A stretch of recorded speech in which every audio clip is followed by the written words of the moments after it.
just a second. So thank you so much for joining us today, for everyone who's here live and who will be watching this recording later. So my name is Brooke Kent, and for the last 20 years, I've helped executives and professionals craft their resumes and LinkedIn profiles and interview strategies.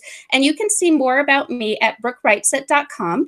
And I wanted to introduce our guest for today's webinar, Stephanie Simpson. So Stephanie has a master's degree in clinical psychology with a focus on organizational change from Columbia University's Teacher College.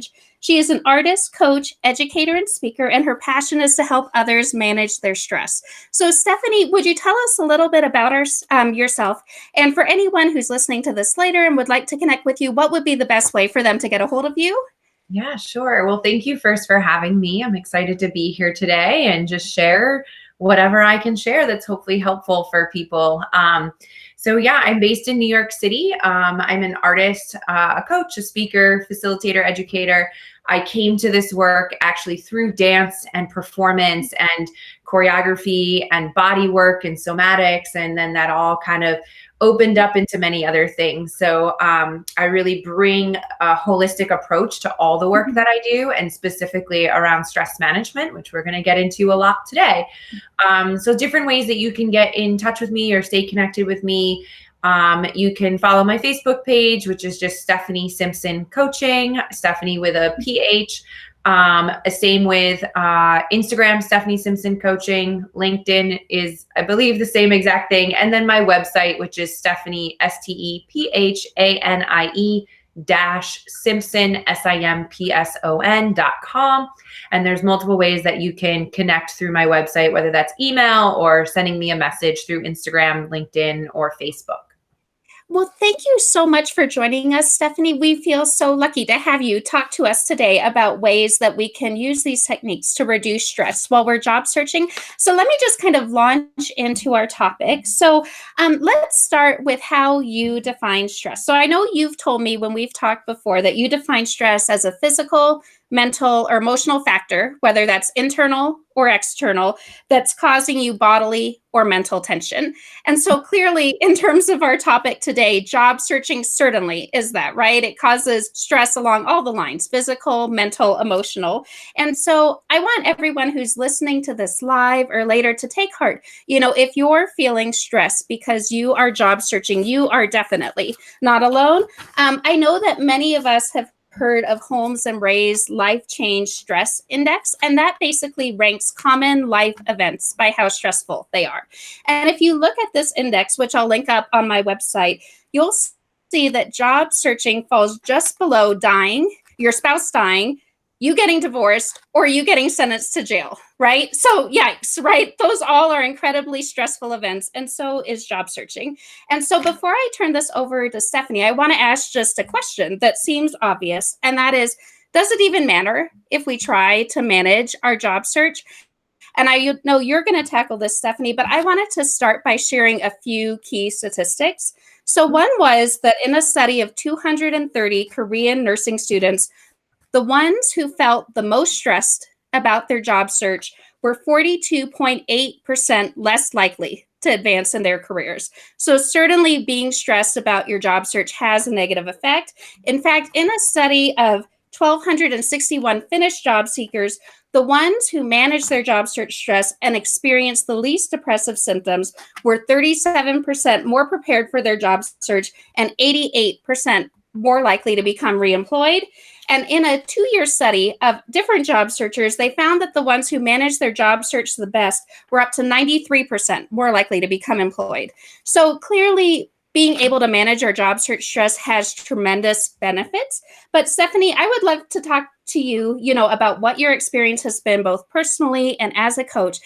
I know that you yourself are an artist, a dancer, performer. Can you tell us, a funny story of a time when you were dancing and performing professionally when you experienced job search stress while you were auditioning? Oh, yes. And I'm sure we'll get into this later, but the definition that, we're working with and like the way in which stress goes, I also like to tell people that those are all perceived stresses, right? Perceived Right. threats. So like and it can be emotional, it can be psychological, it can be environmental, all of that, Mhm. both internally and externally, but it's how we're perceiving it. And as we get Right. into today's session on how do we manage stress, right? That'll Right. be a key component is how Mhm. we shift the way we're perceiving these Mhm. that we feel are threatening, right? Right. So yes, the question. So whenever anybody asks me this question, the first thing that comes to mind was when I was living out in Los Angeles. I was auditioning for a cruise line. And Uh-huh. at the time, this is now many, many years ago. At the time, the way that you would find out job, like auditions Mhm. and stuff, there were multiple different websites and call boards and all of that. So I saw one. I saw that they had a singer's call one day, a dancer's call another day, and a dancer's call the other Okay. day. So I could only go to one of the dancer calls. And I drove Uh-huh. out there. I get there. I'm like looking around. I'm like, why are there not many more dancers? Like, why does Uh-huh. everybody have what we call your book? Because if you're at a singing call, you have your book of music that you Oh. can sing from. Oh, no. Something feels a little weird and off here. Like, why is no one stretching and getting ready to audition here? So Yeah. So I come to find out that they weren't seeing dancers that day, though, as I showed them, like the call said that there was dancers, and I was like, I can't come tomorrow. right. And they were like, all right, well, we'll see you today. Well, Uh-huh. auditioning in general can be very stressful, like just in general, right? You're putting yourself out there. You don't know what it is they're going to teach you. You're literally learning it on the spot, like, and then Right. you have to perform it to a place where they Uh-huh. go, "Oh, she's really good. We're going to call her back." Right? So Right. here I am going into that situation, but now I'm going in by myself because Right. because there was a miscommunication. They were Right. having a rehearsal for current company members. They asked them all to leave rehearsal so that Oh, I could come no. in and learn everything. So I spent about 45 minutes with just me and the choreographer teaching me several different dances, Oh. like a hip hop one, a tap one, a ballet one, and across the floor one. Mhm. And the whole time I'm freaking out inside, so much so. And this is what really came. My first master's is actually in a master's of fine arts in dance choreography and performance. And I Uh-huh. did my whole thesis on how do we show up like optimally in high intensity situations. And a lot of it Right. comes from these different things that Mhm. I had to go through. But like there was one moment where I fell out of a turn, and like that happens sometimes at Right. auditions and rehearsals, but usually there's more Right. people around you. Yes. This time there was zero people around me. And it was like in that moment, I was like, I have a choice. I can either get back up and keep going and just keep putting my Mhm. best foot forward, or I can completely break down and leave. And Yeah. I was just like, well, here I am. Like, I'm going to keep doing this. Like, who knows whether I'm going to get this job? I didn't end up getting the job. Totally understandable. But like, I was proud of myself that I just kept going and I went Yeah. all the way to the end, and I kept continuing to try to be my best self and stay open, Mhm. stay present. And that when I left, I just remember calling, I think my mom, and just telling her, and just like having these mixed emotions of like laughing at myself, like this is ridiculous. I was like bleeding from my knee from when I fell. I mean, it was a disaster. Oh my goodness. It's kind of like all of our nightmares come to life where like you show up and like they turn a spotlight on you and you're the person that everyone is looking at. And that was kind of literally what was happening. Literally. Yeah. Um, Before we dive into kind of the four strategies we're going to talk about, I know that one thing you said that is kind of helpful to understand up front is that stress is a different thing than fear, anxiety, or worry. So, can you talk to us briefly about that before we dive into kind of the four strategies to help manage job search stress? Yeah, and that falls completely in line with this idea of perceived threat, right? So Mhm. when I went back to grad school the second time, I really got interested in stress because I was really interested in Mhm. burnout. Right. I work with a lot of teachers, and teachers are very burnt out. Mhm. Same with a lot of Right. people in the health profession. And as Right. I was researching burnout, I found that stress Mhm. is one of the leading causes of burnout, but it doesn't Okay. have to burn you out, right? And then Mhm. I started realizing, wow, we all use this language of I'm so stressed out. I'm so stressed out. This is Mhm. so stressful. This is so this. And it got me thinking, are we actually stressed out, or is it something else?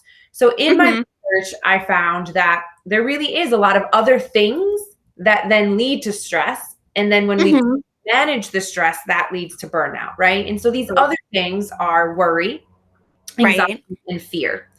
So Mhm. fear is legitimately like our body, when we perceive a threat, we go through the fight, Mhm. flight, freeze Right. reaction, right? And so it is this untaught, instinctive, oh, I have to get to safety.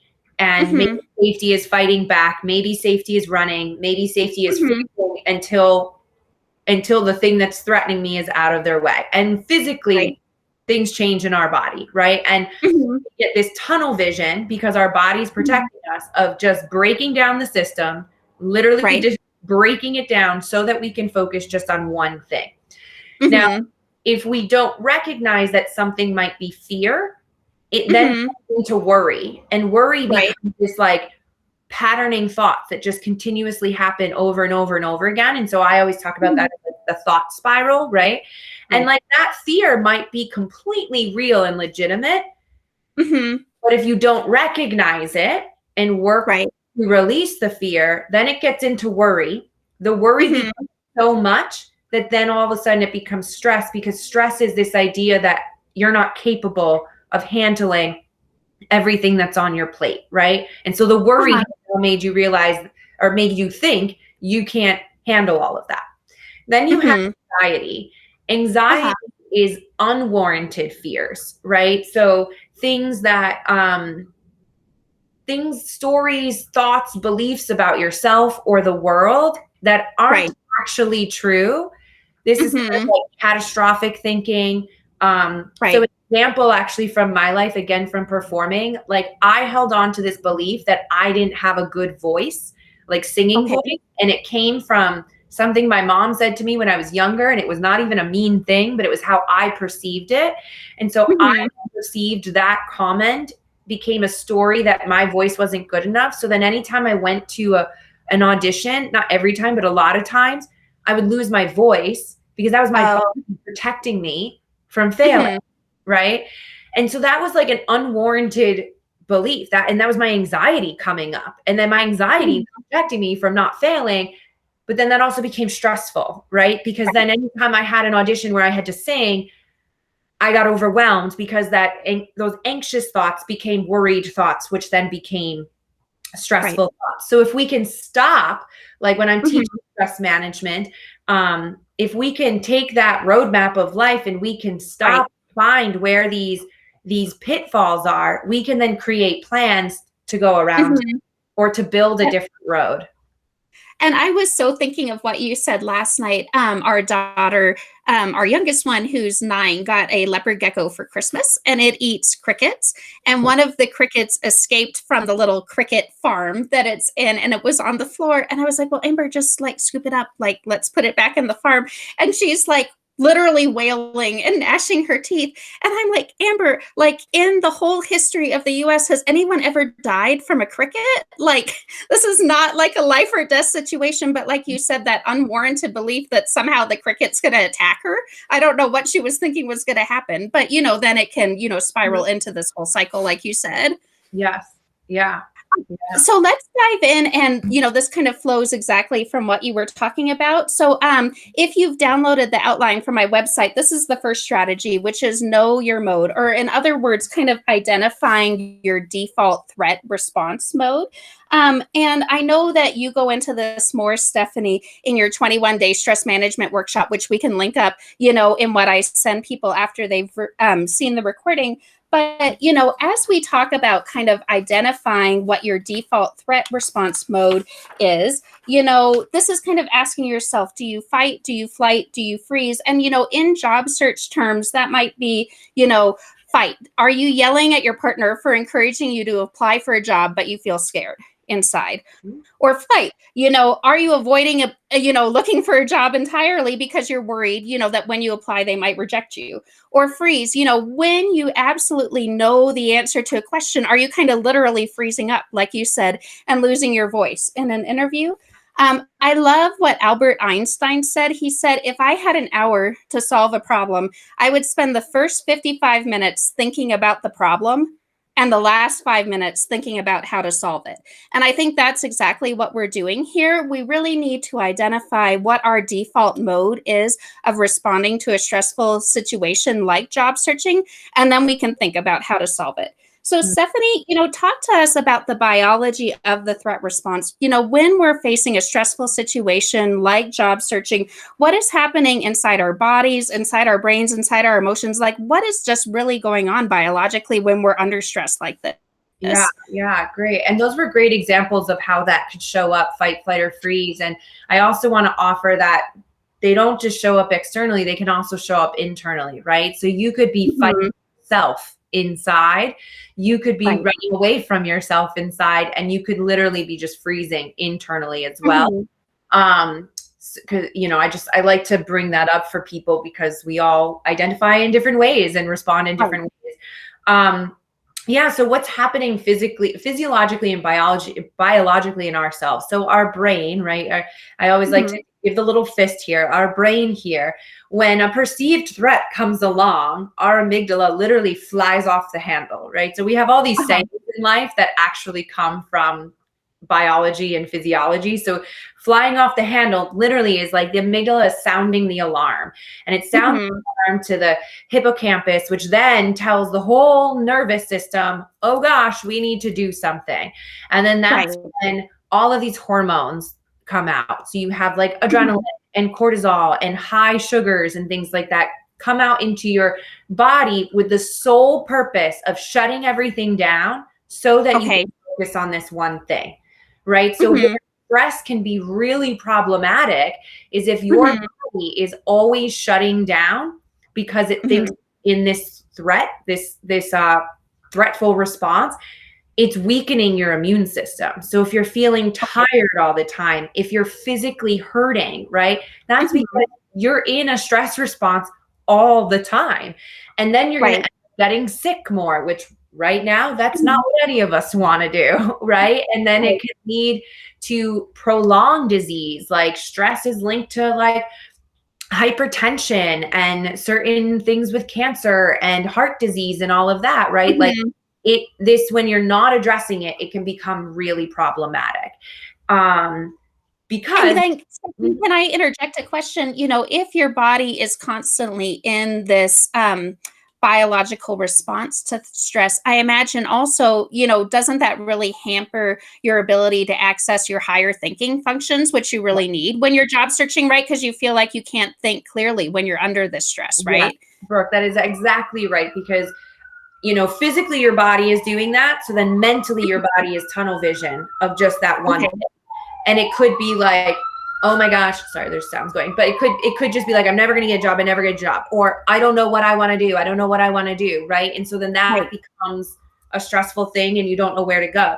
Whereas when you can physically release the stress, physically, Hmm. emotionally, mentally, all of that, spiritually, it allows you to open up because the other types of hormones we have, they're considered anabolic Hmm. hormones, right? So in the stress response, we're doing our catabolic hormones, destructive, tearing down. Now, Okay. they are important, right? There are times where we need our body to go into that because it does need to protect us, right?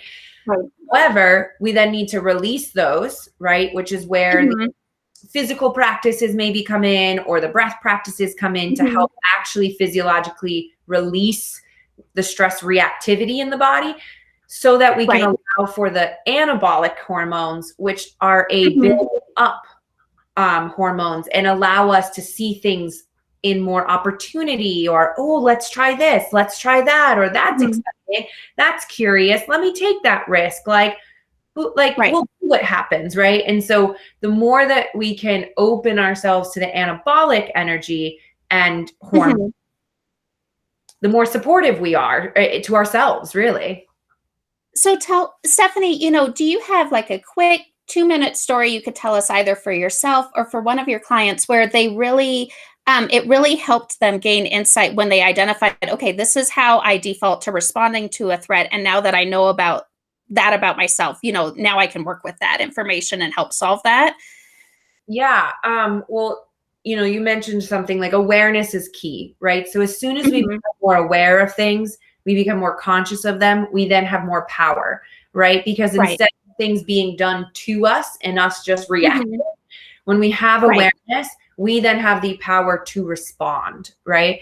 So Right. in terms of like a specific story, I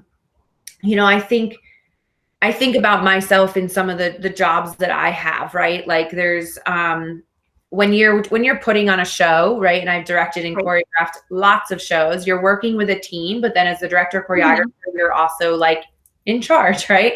And Right. things they go all the different ways, right? You can plan for things, Mhm. but like you don't know what's going to happen when that actor gets on stage, right? All Right. of that sort of stuff. And so it's always about like how can you get like I find that sometimes depending on the situation, I may lash out if I know that like Mhm. um I didn't get enough sleep, right? Right. Or too many people are asking me things at the same time, right? Mhm. But then there are times where something big's happening and I don't know the answer and I'll retreat into myself, right? Right. So it's, I can respond in different ways and it's me recognizing, oh, wait, I'm feeling Mhm. stressed right now, taking a moment, Mhm. which I know we're going to go Mhm. down the line, a couple of tools on how to do that. Let's bring Right. ourselves to the present place, right? So when we go Mhm. back to anxiety is usually us like projecting in the future. And then like, Mhm. worrying, depressive thoughts is us ruminating on the past. So if we can Mhm. get ourselves to the present and literally be like, I am safe, I am okay, let's take a Right. break, let's take a breath Mhm. and then be able to be like, okay, I need help from this person, or let's try this, or Mhm. blah, blah. Just allows you to be able to respond, not in a way that's maybe going to change the whole trajectory, but that at least is changing the next moment. Because at Right. any given time, we can't control what's happening 6 months from now, but we can Mhm. control how we respond in the next moment.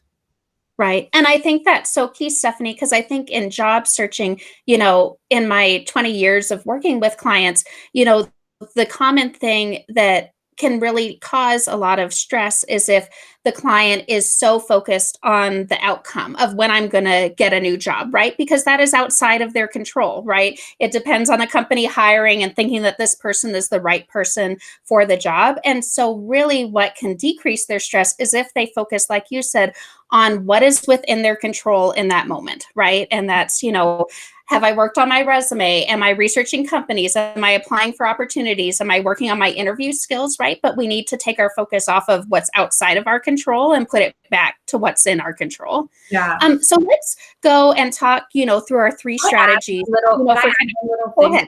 Go right ahead.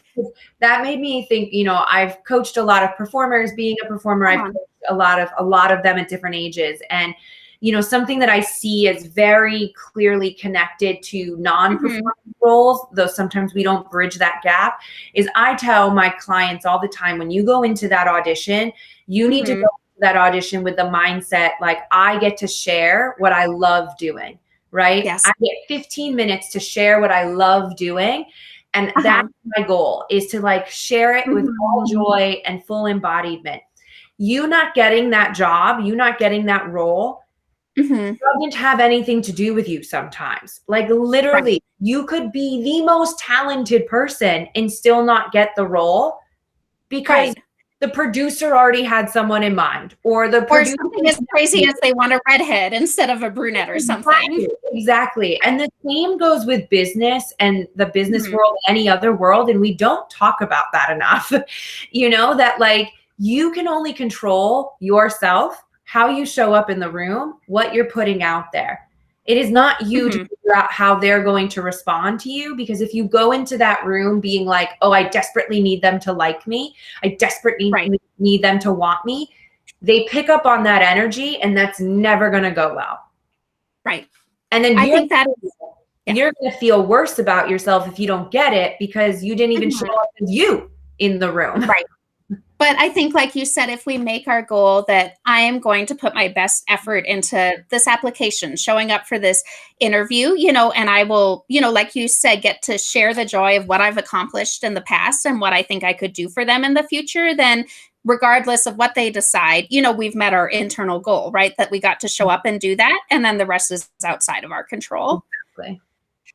So let's talk about the three strategies, along these lines. Once you kind of identify your default threat response mode, three ways that we can help reduce stress. So the first one, I call know your body. And basically that's just tuning into what our body is physically and biologically telling us. And I was shocked to see, or shocked or not shocked, I guess both. In January, they do an annual Stress in America survey. And in this January, they recorded that 84% of Americans felt extremely stressed, which I think was the highest level that they've ever recorded. And so, let's tune into our bodies so that we can notice the signs that we are feeling stressed. For me, I notice that it's when I'm grinding my teeth or clenching my jaw. But for other people, it might be that their heart is racing or their hands feel clammy or they feel that proverbial pit in their stomach.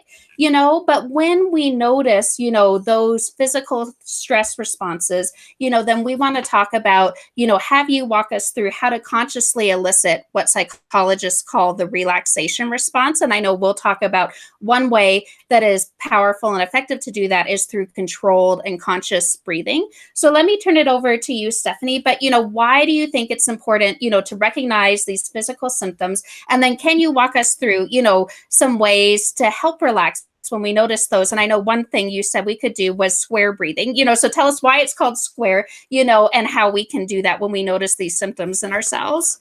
Great. Yeah. Really wonderful questions. So the first thing that's coming to mind, and I was actually just talking, so I teach a stress management class at one of the university colleges here in New York City. And last night we had class and I was saying, somatics is, well, the word embodiment is coming up a lot. I don't know that everybody totally understands what that means, that they just use it, but really embodiment is like how somatically, how can we learn about ourselves? Right. So, we have our five senses, but then there's more to that. It is like our proprioception, like where's my body in space versus other bodies in space, but also what's going on inside my body, right? So we mentioned already that there's physically or physiologically and biologically a system that's shifting in your body, right? And if we switch to learning and getting curious about, my body is actually my brain, right? We are so used to being like, everything I need to know is up here and blah, blah, blah, that most of us, including me being a dancer my whole life, I think it's why God made me a dancer, was so that I could figure this out for myself. It's like, how do I get back into my body? How do I not get scared about my body, right? Like, and how do I take responsibility and ownership of my body, right? So much is us blaming our body tension on other things, right? Maybe it's actually something going on inside and our body is being our best friend and alarming us to, hey, it's like our early warning system on like the missile defense system or something, right? Saying incoming, there's something going on here. Exactly. And that actually, the more you ignore it, the worse you're going to feel in your body.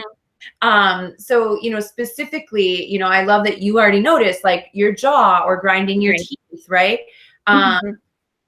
I tend to get really bad low back pain and, which is and I'll go to masseuses and things. And they're like, oh, you need to stretch more. I stretch almost every day. I teach yoga. Like I'm stretching. At some point, I can't blame it on not stretching. It's actually like, oh, what is this? So into square breathing, the first thing I would say to anybody is like, start to try to train yourself to not ignore the sensations in your body and instead get curious of the sensations in our body.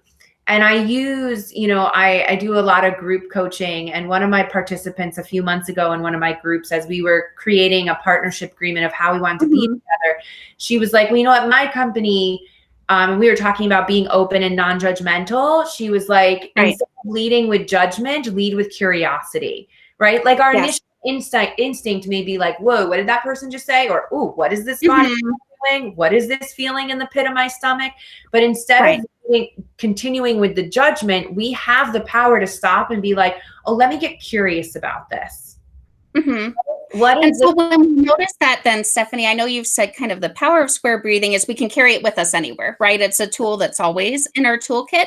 So say, that I'm job searching and I notice, gosh, like my jaw aches because I'm clearly, grinding my teeth and clenching my jaw because I'm stressed, about this stressful situation.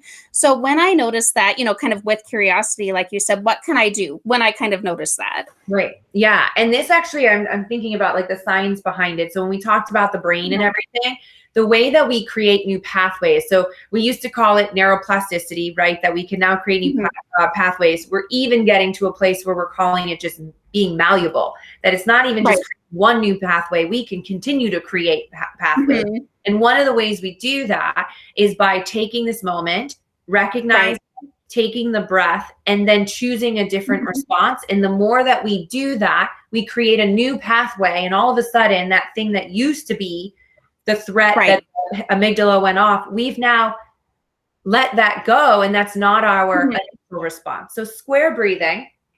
Um, one of the reasons I love square breathing is it brings a breath practice, which breath practices are great because it's literally bringing you back to your parasympathetic Mhm. nervous system. So instead of your Right. sympathetic nervous system, which is going out and Mhm. helping and expending energy, parasympathetic is coming back.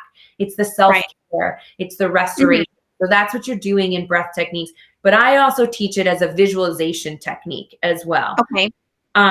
So do we have time for me to quickly teach it right now? Yeah, I think we've got about 3 more minutes before we need to move on to the next session, so teach us whatever you can. Right. Okay. So it's called square because we're going to visualize actually making a square with our Okay. breath. We're also Mhm. going to inhale on a 4 count as we visualize the line going up.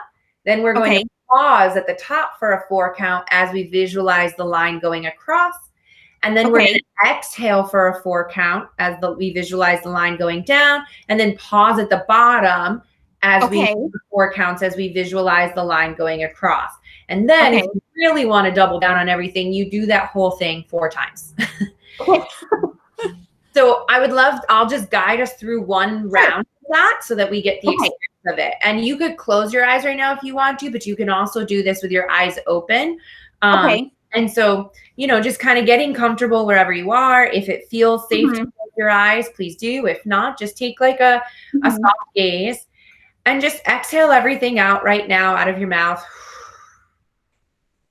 And then begin to inhale through your nose on a 4 count, imagining that line going up. 1, 2, 3, 4. And then pause at the top for 4 as you imagine the line going across for 1, 2, 3, 4. And then exhale out the nose on a 4 count, imagining the line going down for 1, 2, 3, 4. And then pausing at the bottom again, imagining the line going across to finish your square for 1, 2, 3, 4. And for today, we'll just do it once so you can open your eyes slowly, bring yourself back. But even in that one sequence, Right. I you notice my shoulders relax and, it's amazing how just doing that 16 counts can really recenter you. yeah, yeah. And then from there, you have more opportunity and more Mhm. possibility because you're not in this hyper awareness place. Right. And it's, I know that certainly, when I've been in professional situations where I can feel my heart racing, I know that one situation was, right after college, I worked for the White House Transition Project, and we were interviewing chiefs of staff from Richard Nixon's chief of staff up through the present. And so I was just a young 22-year-old, in charge of, having to interview these amazingly powerful and historic people, as we were gathering data for this project. And I know that I could feel my heart racing. And before I would go into that conversation, I would have to take that deep breath so I could re-engage my brain, right? And do the thinking that needed to happen. Hmm. That's, yeah. Yeah. Oh, what a wonderful experience. So let's talk about our brains, as it relates to our thoughts. Because I know now we've talked about tuning into our body. Let's talk about the knowing our thoughts strategy.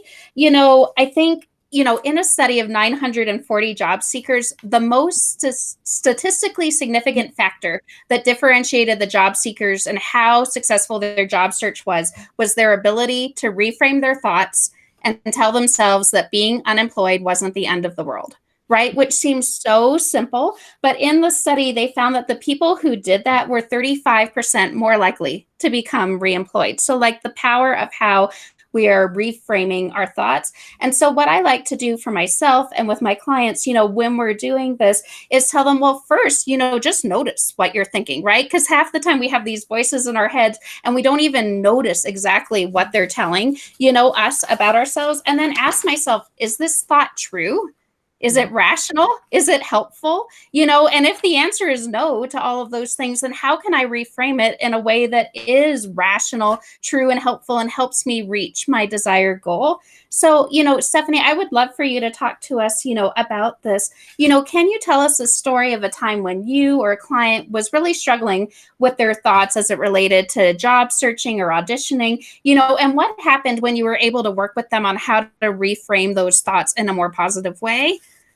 Yeah, so you actually just hit on a technique that I use called the ABCDE technique. Mhm. And it really is, it comes out of the work of a psychologist who was looking into anxiety, right? Mhm. And he was looking at it in terms of, as people, we want to be Right, loved by other people, and we want that love to be given to us in from an outward to inward right. place, right? As opposed to Mhm. us doing it inward to outward. And that when we don't get that validation, we kind of Right. are catastrophize, right? Mhm. Um, I'm thinking of somebody right now who is in the middle of a job search, and Mhm. is feeling really overwhelmed by the fact that they don't even know what type of job they want to interview for. So, like, Okay. even before getting the interview and things like that, there's this Right. panic and overwhelm of like, well, I don't even know what I want to do, right? Yes. And Uh-huh. for some people and that, like, my next job has to be X, Y, and Z in terms of Mhm. money and this and this and that, because then it Right. spirals out of control of like, Right. oh, I want to have a family and I need to afford this and I need to afford that. And so all of a And all sudden, of a sudden, we're looking 10 years down the road and thinking, if I don't get this right, I will not be able to have kids, and then I'm gonna die alone someday. And like they've cast themselves 60 years into the future. exactly. And so that's like what I call the downward spiral, the vicious cycle, right? And it Right. just keeps going, and like a tornado, it's just going, right? Right. And so if we can stop, if we can Mhm. first observe that we're having these thoughts, right? For some Right. people, it's even hard to recognize and acknowledge that these thoughts Mhm. are existing, right? So the Right. first and foremost, the thing I do with clients is just observe your thoughts. And I always say, think of yourself like a scientist, right? Right. Like a scientist is just observing all the data and is not saying whether it's good or bad, right? Yeah. Like, He's just making no judgment about it. It's just like, oh, that's interesting. That's, that thought is there. right, exactly. And then from there, like you were saying, is this a rational thought or is this irrational? So if it's like, oh my God, if I don't make the right decision on the next place that I apply, because if that Mhm. job doesn't work out, I'm never going to have a family and never have kids. Well, like, okay, let's take a break. Is that rational? Right. Probably not. What if I continue to think that thought? What are the consequences of that? Like, Right. what are they? And that then goes into like, oh wow, yeah, like my back is on fire, or I just am so exhausted, or I get Right. angry with my partner, Mhm. or like all of this pent up whatever. Okay, so that's the consequence you have for continuing to think that thought. Mhm. We How can we look at that thought and what is true about that thought? And so Sure. there's some fear there, right? So maybe there is some fear of like, well, the next job doesn't pay me as much. Okay, but like what does that then lead to, right? So then you start getting Mhm. on what's true and what's not true, what's in your Mhm. control, what's not in your control. And Right. then you have the power to say, okay, I want to shift this thought, and Mhm. what's possible from shifting that thought. So now the Right. consequence is something completely different. It's not even a consequence anymore. Now maybe it's an opportunity. Right. And I think that is so true, Stephanie, because I think sometimes the way we let our thoughts talk to ourselves, if we heard a loved one or our child or our partner talking to themselves like that, we'd say, stop. This is like either it's not true or it's mean or, don't talk to yourself like that. But we let ourselves do that all the time, Mhm. right? And so I think, your technique, that ABCDE technique of, noticing the thought, thinking, is this belief even true, rational, helpful? What are the consequences if I believe this thought? And then how can I reframe it in a positive way is so helpful, as we're going through that job search. Yeah. And so, we've talked about tuning into our body, tuning into our thoughts. Kind of the last strategy we wanted to discuss today was, knowing our plan, and, this is a great way to relieve stress because I think so much of stress often is because we feel like things are out of control, right? And if we have a plan that we've identified and that we can tell ourselves, this is our plan, this is what I am responsible for, this is what is within my control, then all of a sudden things feel a lot more manageable. There was an interesting study of 218 South African graduating college seniors, and those who made a plan to tackle their job search just by doing that experienced 11% less depressive symptoms than those who didn't, because I think the ones without a plan, it does feel out of control. And then not only does it help us feel less stressed, but it makes our job search more effective, right? When we have a plan. And I think we all intuitively know that, but the science bears that out. People who make a plan for their job search are 30% more likely to receive a job offer. They're 26% more likely to become reemployed. Not only do they get more job offers, but the job offers themselves are for more money and at more satisfying positions. So clearly there's a lot of benefits, to articulating and then acting on what our plan is for our job search. And for people who are listening to this webinar later, I'll include a link to a weekly, sample job search plan that I've put together for my clients to just give them some actionable steps of here is what I'm going to hold myself accountable to do this week. This is what is within my control, and if I can do these things, I can feel like, I have a manageable, plan for how to tackle this stressful situation, and Stephanie, I would love to hear your thoughts kind of on this. I know you've said that the goal of stress management is not to eliminate stress completely, but to redefine our relationship with stress.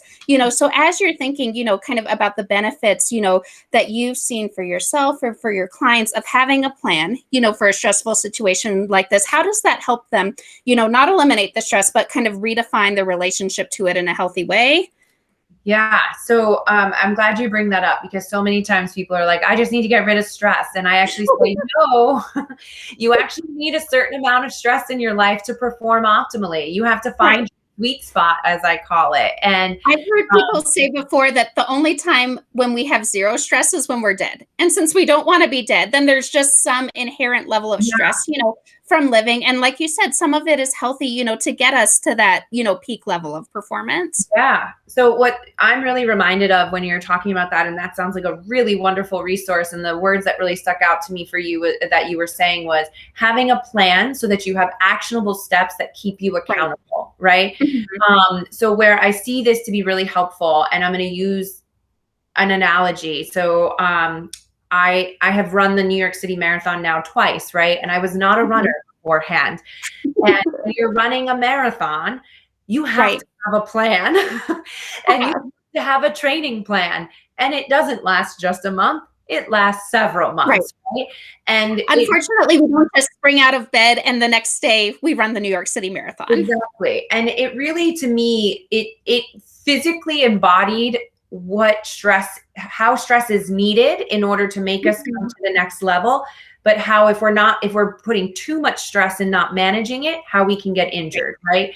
So when Right. you're training for the marathon or any marathon, you have like 4 or 5 days a week where you're running, but you're Right. planning out how much you're running each day. Right. And some days you're focusing on sprinting, and other days you're Right. focusing on hills, and other days you're focusing on distance, other days you're just focusing on a Mhm. short easy run, whatever that means to you.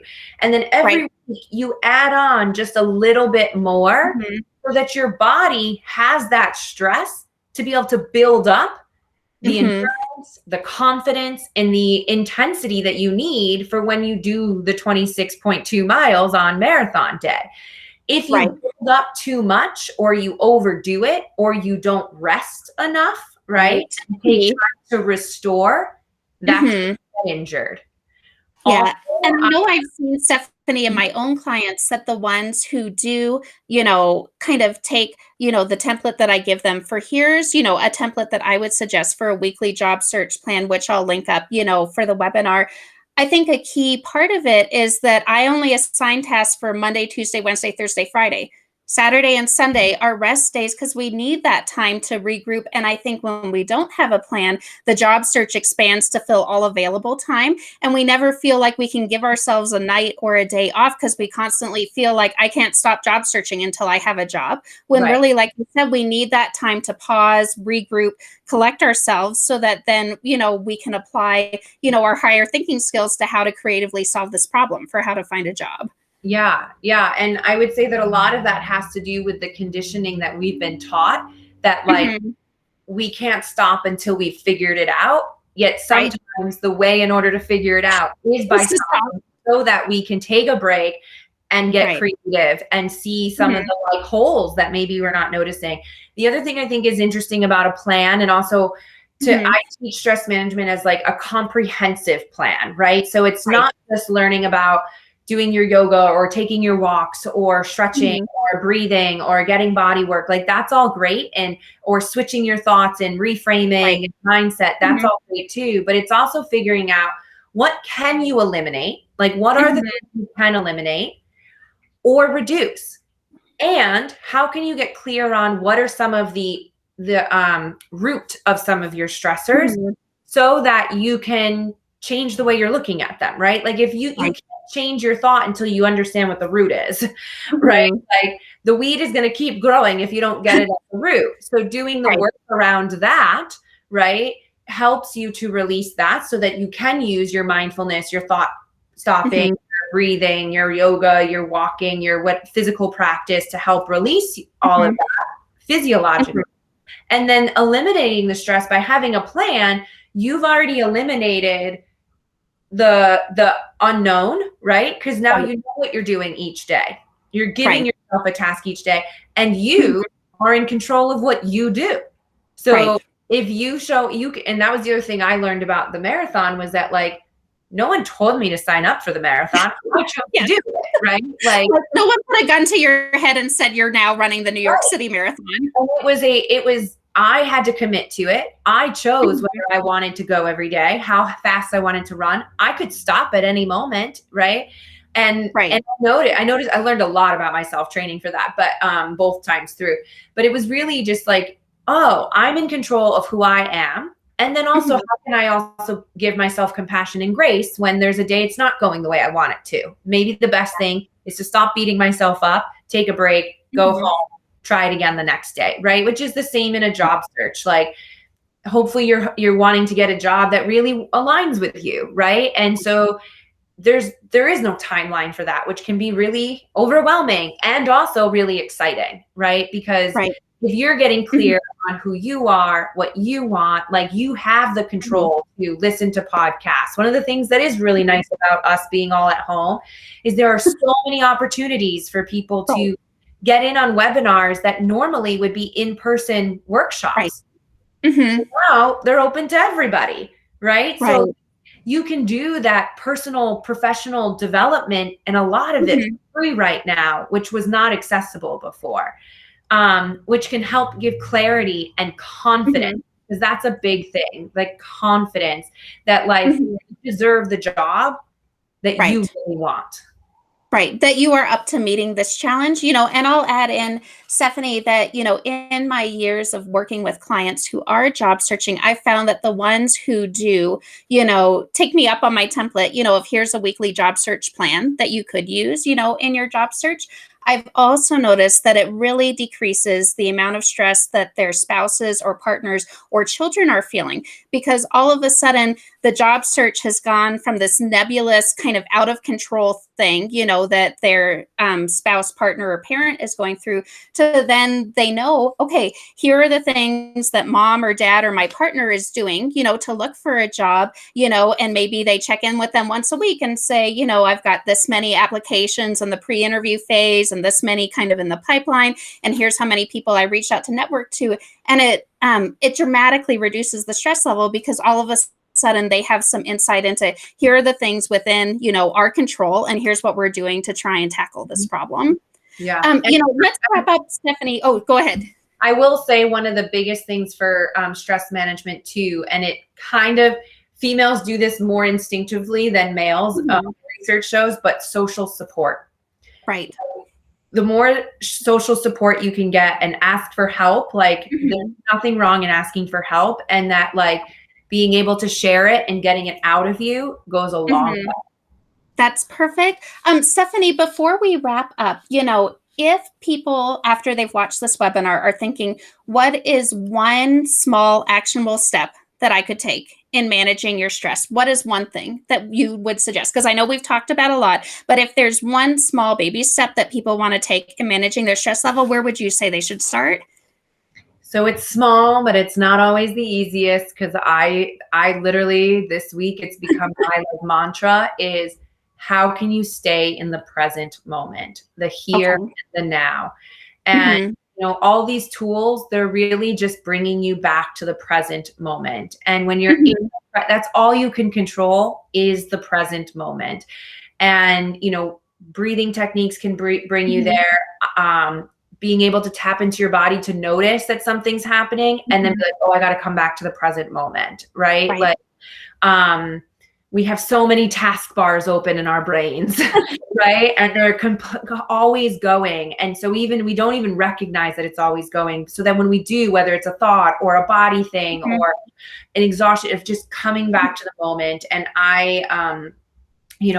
for myself this week, it's been really like, I am here, I am now, and then actually saying I am safe, right? Because what's really coming up in stress a lot of times, if we're worried about the future or thinking about the past, is that we're afraid that we're not okay, that we're not being taken care of, or that we're not going to be able to take care of other people, right? So coming to the moment, being in the here and now, and being like, I am okay, I am safe. Right. And of course, the present moment is the only place where we can change or take action, right? We can't go back to the past. We can't catapult ourselves into the future. So this present moment, is the part where we can only take our effective steps, right, in the present, as we're job searching. Before we back up, for those who are joining us live, are there any final questions before we wrap up here?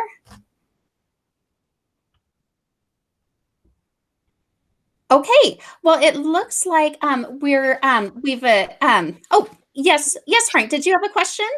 Oh, no, I was just going to compliment the session, actually. I really got a lot of good coaching points here on getting to the root of the stress level, and being able to recognize the control what you can only control. And truly, I could see the benefit of establishing a plan for a job search with stress, and I will be practicing square breathing for 60 repetitions. Frank, I think you just encapsulated our entire webinar into your comments. So thank you so much for sharing that. We were so glad you could join us. And for everyone who's watching the recording later, of course, feel free to reach out to either myself at brookewrightsit.com or to Stephanie at Stephanie Simpson Coaching. We would love to take your questions if you have particular questions that have come up after you have watched this. To everyone who has joined us, thank you so much. Thank you, of course, to our lovely guest, Stephanie Simpson. It was truly a pleasure to have you, and we thank you for joining us. Please feel free to join me for next month's webinar when we'll be talking about how to handle rejection in the job search process, because that is something, that before we get to find and marry our prince, we have to kiss a lot of frogs, and that entails rejection. And so we'll be talking about how to do that. Thank you so much to everyone who joined us. I am Brooke from Brooke Wrightsit, and it was a pleasure to see you today. Thank you so much. Thank you.